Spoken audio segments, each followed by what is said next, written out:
booq baan ka imi hantidiina waana dhaaftay anigu 3 bilood baan joogaa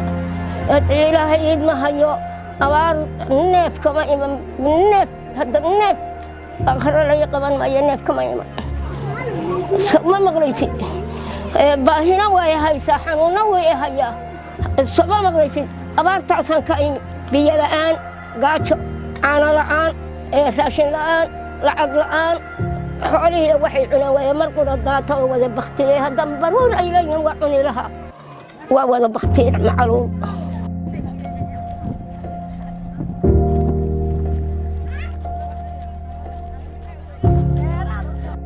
afarta ciyaal iska haystaan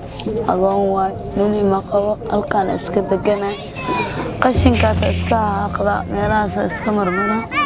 ilaahay wuxuu noo soo saaray waa iska cunaa maalintii waynana waa iska joognaa haddaba maanta ilmihii dib uma shidanin afkooda qabaan ilaa saakin waa suuqa waxba waa ka soo wacniyeen waa iska xanuunsanayo alxamdulillah hooyana naawe aabana naawe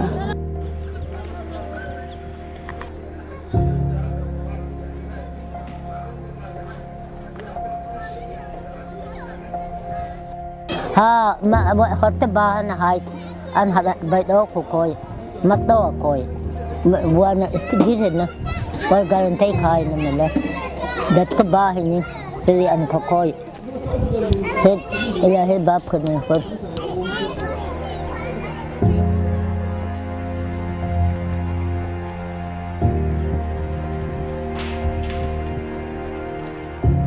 waxay dadkii abaarihii ku soo barakacana xoolihii dhaafeen waayo markaan nidii halkaan hadda waxaan la kolanay qaxootiga halkaan laga aabay markaasaan soo galnay saawgeed baan ku nimid halkaan qaraaba u nimid hadda iyaguna wax ma bahaysan qaraabadii marka ilmuhu un baa noo baxsaday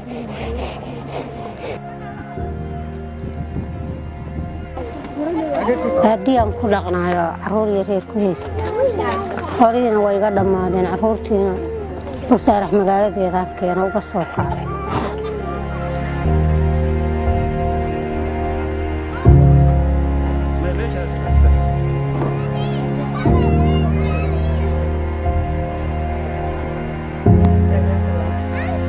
wax una geek una haysan oo raashin biyo baad wala araw ma haysan nolol xun yaa ka noolni manaa wali fadane oo hegib na adrin ku fadane wala ñogan ku fadane inina noolayaan oo geek walni taraan oo galan gobashana siyaan meelaha buush wala anga ka dhax jirno oo haanshada ka dhax jirno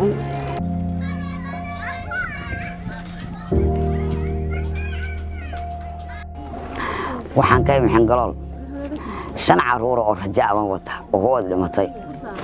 waxa oo anagu harina ma ayaan jiraanin samaadgan ilaahay iyo waxaanu marto u nahay rabbigay aan horta marto u nahay ilaahay lagu xiro ilaahay baan marto u nahay ilaahayna wuxuu noo sakhro baan marto u nahay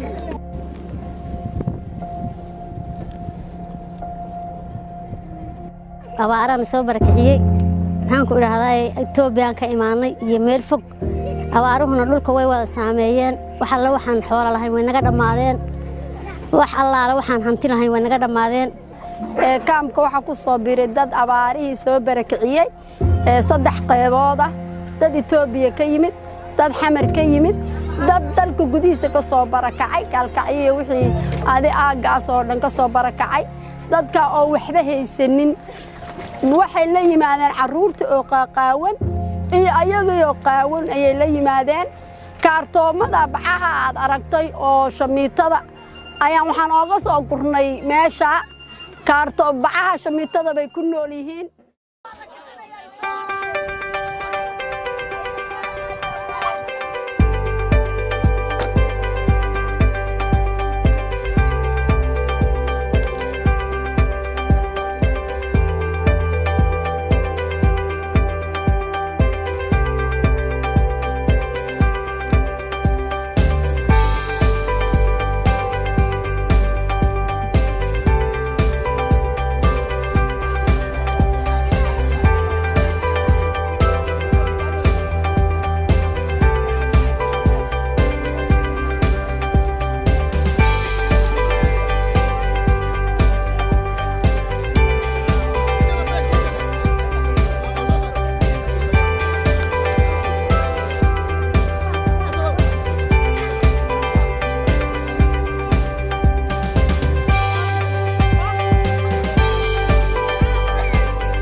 maanta waxaa ku faa'iidaystay raashinkan 100 qoys oo aad u tabaalasnaa aqoon leh iyo dad rabyaanina dad xanuunsan ciyaaro aqoona iyo ilaa kuna dad taag daran oo aan waxba heli jirin dab shidan jirin marka alxamdulillahi rabbil caalamiin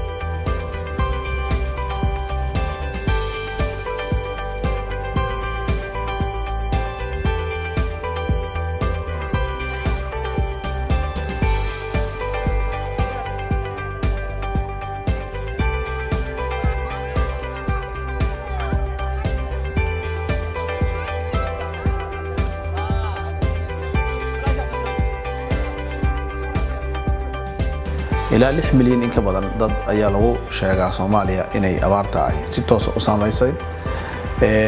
xoolo badan ayaa dhintay oo 3 meelood laba meel xoolaha dadka aan soo sheegnay tiradooda ay lahaayeen waa ka dhinteen ilaa haddana waxaa maalin kasta sii kordhaya xoolaha dhimaaya saadaraadee dad badan ayaa soo barakacay oo u soo guuray magaalooyinka waaweyn iyagoo ka soo cararaya haraadka iyo nafaqa darrada iyo cunto la'aanta ee ku haleeshay deegaamadii ay deganaayeen kadib markii ay biila'aan ay noqdeen tadaamun oo kaashanaysa hay'adda Islamic Health waxay runtii raashin u qaybisay qoysas dhan ilaa 100 qoys oo magaalada Boosaaso ku soo aruuray kuwaasoo ka mid ah dadkii abaartu ay saameysay deeqda Islamic Health ay soo gaarsiisay walaalahood magaalada Boosaaso ku nool waxaan isleenahay wax badan ay badbaadisay dad maalinkaas aan haysan waxay cunaan ayaa maalinkaas waxay heleen waxay cunaan aad baan runtii u mahadcelinaynaa waxaan rajaynaynaa inay aad waxa weeye ay sii kordhiso waxqabadkeeda iyo caawimada ay siinayso walaalaheeda maadaama dhibti ay taagan tahay waxaan rajaynaynaa maalmaha soo socda insha Allah taala inay naxariis ku soo fiiriso walaalahood dhibaataysan